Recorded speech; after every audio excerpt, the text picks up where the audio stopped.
System के अंतर्गत और कोई नहीं, क्या आते हैं? एंटीबॉडी। और याद रखना एंटीबॉडी बी लिम्फोसाइट से संबंधित है। किससे? B lymphocyte. क्लियर? होता क्या है कि बोन मैरो, नाम तो सुना होगा? Bone marrow. अगर हम बात करते हैं बोन मैरो का, तो बोन मैरो में एक्चुअली बी सेल का निर्माण होता है। ठीक है? और ये बी सेल दो प्रकार के कोशिकाओं का निर्माण करते हैं। वन इज द मेमोरी और second one is the antibody. जैसे टी सेल मेमोरी बना रहा था, वैसे ही बी सेल भी मेमोरी बनाएगा। और एंटीबॉडी आपको पता है 5 प्रकार का होता है। IgA, IgD, IgM, IgG और IgE. There are 5 types of antibody which is formed by the B cell. Clear? Yes, sir. अब सुनो, सवाल है कि एंटीबॉडी होता क्या है और इसका कार्य क्या है? कौन सा एंटीबॉडी हमारे बॉडी में कितना % है? समझ रहे हो? yes, कितना % है और कौन से एंटीबॉडी का कार्य क्या है? कौन से एंटीबॉडी का मॉलिक्यूलर वेट कितना होता है? सबसे ज्यादा किसका होता है, सबसे कम किसका होता है? यानी कि हमारे बॉडी में जो एंटीबॉडी है उससे ऑल ओवर जितना कॉन्सेप्ट बनता है वो सब AMIS के अंतर्गत आता है। क्लियर? सबसे पहली बात, अगर एंटीबॉडी का हम करते हैं तो एंटीबॉडी एक्चुअली 2 पॉलीपेप्टाइड चेन का बना हुआ होता है। कितना पॉलीपेप्टाइड?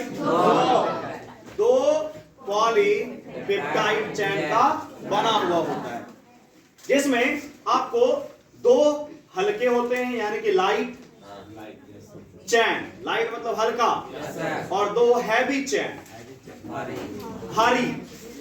2 पॉलीपेप्टाइड चैन है जिसमें 2 हल्का और 2 भारी होता है। क्लियर? अब ये दोनों मिलकर एक फॉर्मूला बनाता है जिसका नाम है H2L2। देखो एनसीईआरटी में कहीं पे लिखा होगा, अंडरलाइन कीजिए। कितना पॉलीपेप्टाइड? सॉरी 4। हाँ जी, 2 हल्का और 2 भारी, 4। तो कितना पॉलीपेप्टाइड चैन है? 4। और इसमें 2 क्या होता है? लाइट, और 2 क्या होता है? हैवी, जो मिलकर क्या बनाते हैं? H2L2। क्लियर है? अब देखो वहां पे कुछ इस प्रकार का फोटो है, दिख रहा है? एक जो ये लंबा वाला है लगातार, ये हैवी चैन, और जो छोटा वाला है वो क्या है? Light chain. तो L1 और इधर L2, ये मतलब 2 हो गया चैन, लाइट वाला, और हैवी वाला कितना हो गया? तो इसलिए कहलाया H2L2। Clear?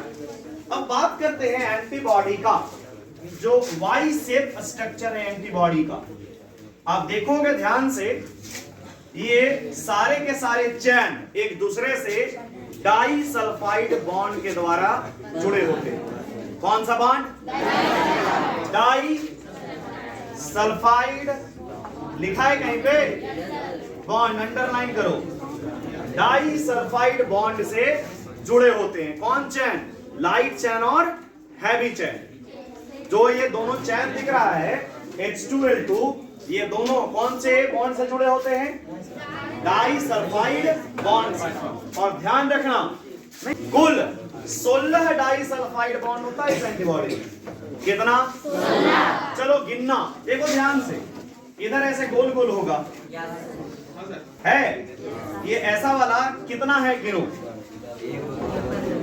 How many disulphide bond? एक एंटीबॉडी में 16 डाई सल्फाइड बॉन्ड होते हैं। क्लियर है? अब ध्यान से सुनो मेरे बच्चे, एक्चुअली आप इस एंटीबॉडी के ऊपर वाला भाग में देखिएगा तो आपको कुछ रफ स्ट्रक्चर दिखेगा। रफ है? पक्का? तो ध्यान से सुनो, एंटीबॉडी के, हेलो इधर, एंटीबॉडी के सबसे ऊपरी भाग, ये सबसे ऊपरी भाग है, इसी भाग से आकर एंटीजन जुड़ जाता है। कौन? एंटीबॉडी के कौन से भाग से? ऊपरी भाग से। कौन जुड़ जाएगा? एंटीजन। क्लियर? यानी कि एंटीजन यहाँ पे आके जुड़ गया, ये ऐसे जोड़ लेगा और जोड़ के उस एंटीजन को एंटीबॉडी किल करेगा, मारेगा। जो जुड़ता है वो लॉक मतलब ताला, और की मतलब ताला और चाबी के स्ट्रक्चर का फॉर्मेशन करता है। एक्चुअली ये है ताला और इसका चाबी एक दूसरे से क्या हो गया? लॉक हो गया। समझे? अब सुनो, एंटीबॉडी का वह स्थान जहां एंटीजन जुड़ता है उसको बोलते हैं, बोलिएगा, antigen binding site. Antigen binding site. Clear? तो एंटीजन को बाइंड करने वाला साइट क्या कहलाएगा? Antigen binding site. क्लियर? और इसी का दूसरा नाम है, बोलिएगा, para top. Para top. Clear? और एंटीजन का वह भाग जो एंटीबॉडी से जुड़ेगा, एंटीजन का वह भाग जो एंटीबॉडी से जुड़ेगा, बोलो ईपी टॉप। तो ईपी टॉप किससे जुड़ गया? कौन से फैशन से? समझ में आया? ये एंटीबॉडी है और ये एंटीजन है। ये एंटीबॉडी एंटीजन को जोड़कर लॉक और की फैशन में इसे किल करता है। एंटीजन का ईपीटॉप और एंटीबॉडी का पैराटॉप एक दूसरे से जुड़ता है। क्लियर है? एंटीबॉडी 4 पॉलीपेप्टाइड चेन से बनते हैं, जिसमें 2 लाइट और 2 हेवी चेन होता है।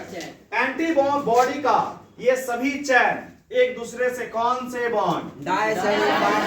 डाइसल्फाइड बॉन्ड से जुड़े होते हैं, जो कितने होते हैं? 16। क्लियर है? ये सारा बात को अभी लिखेंगे, उसके बाद लिखेंगे कि एंटीबॉडी का कार्य क्या है।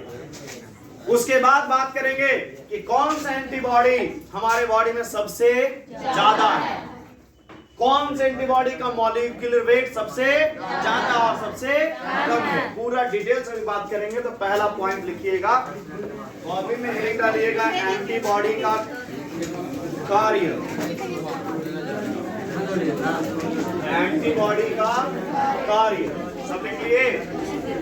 यस सर, लिख लिए सर।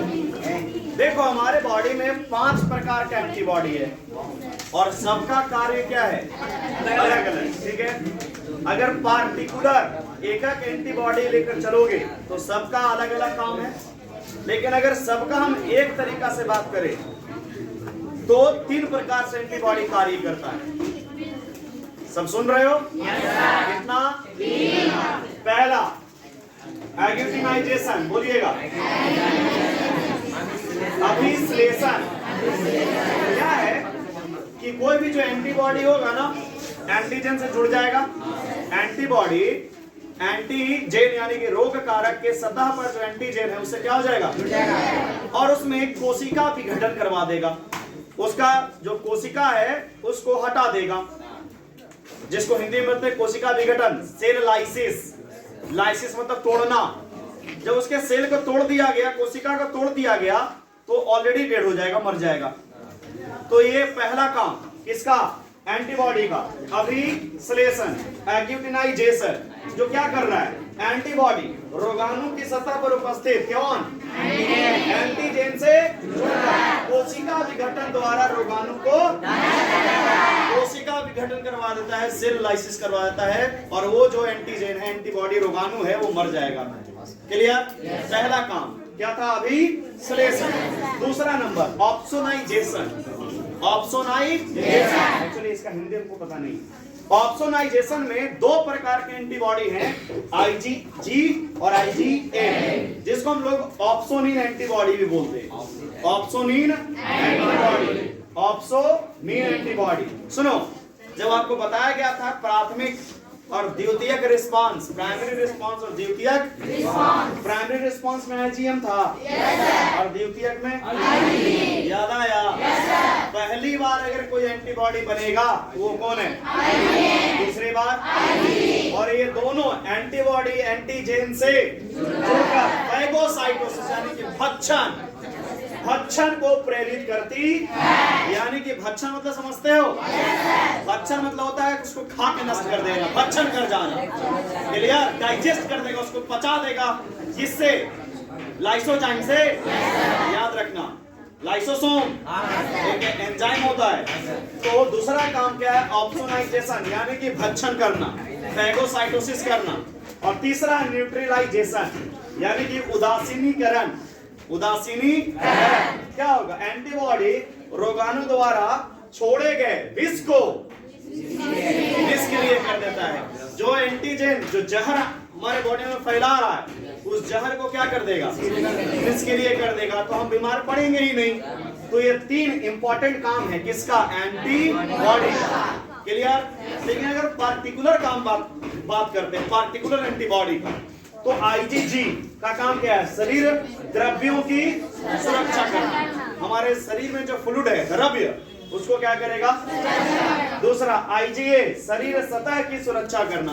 हमारे बॉडी का जो सतह है, सरफेस, उसको ये प्रोटेक्ट करेगा। वहां पे जो भी एंटीबॉडी एंटीजन आएगा, रोग कारक आएगा, उसको क्या करेगा? ये नष्ट करेगा। आईजीए शरीर रक्त प्रवाह की सुरक्षा करना। हमारे बॉडी में जो ब्लड बह रहा है ना, रक्त, उसको ये सुरक्षा प्रदान करेगा। कौन? आईजीई। जो हम एलर्जी होता है ना, एलर्जी, तो एलर्जी के दौरान जो हमें प्रोटेक्ट करता है फ्रॉम द एलर्जी, एलर्जेन जो एलर्जी पैदा कर रहा है वो कौन है? एलर्जी से संबंधित। और लास्ट है आईजीडी। एक्चुअली ये बी लिम्फोसाइट को सक्रिय करता है। बी लिम्फोसाइट को एक्टिवेट करने में अगर किसी का कोई काम है तो कौन है?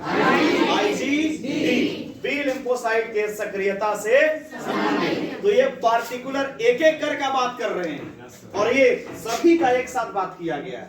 क्लियर? तो ये इंपॉर्टेंट है जो आपके एनसीईआरटी में दूर दूर तक नहीं। इसको जल्दी से लिखिए कॉपी। अच्छी का विवरण लिख लिए। सुनो, आईजीए हमारे बॉडी में कितना परसेंट है? और इसका मॉलिक्यूलर वेट 1,70,000। ठीक है? दूसरा नंबर आईजीडी जो 1 से 3%, molecular weight 1,85,000। IgE 0.05 1,88,000।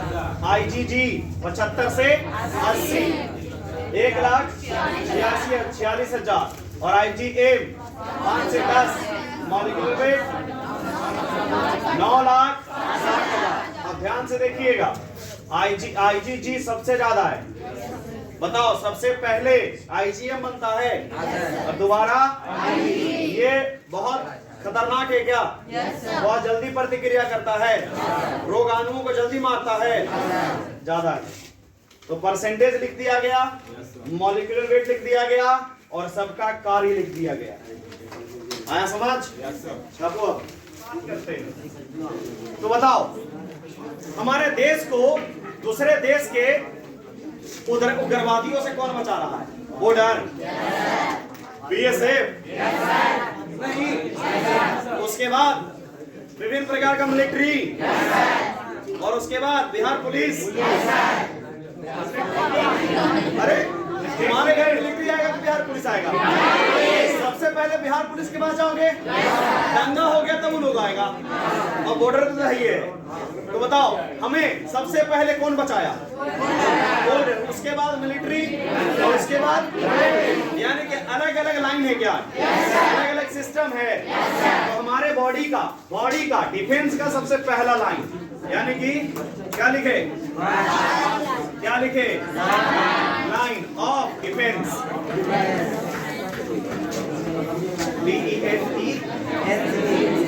First line of defence. आइए दूसरा, सेकेंड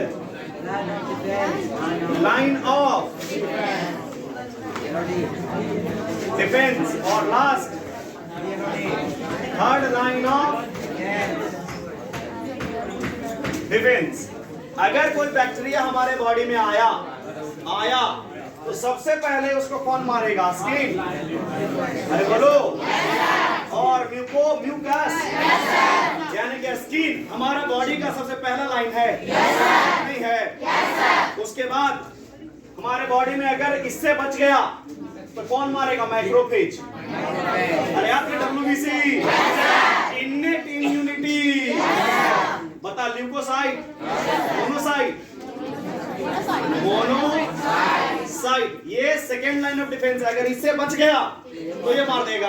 अरे बोलो। और अगर इससे भी बच गया तो तीसरा, बेटा बचने वाला नहीं है, पकड़ के ही रहेगा, वो है टी लिम्फोसाइट। टी लिम्फोसाइट एवं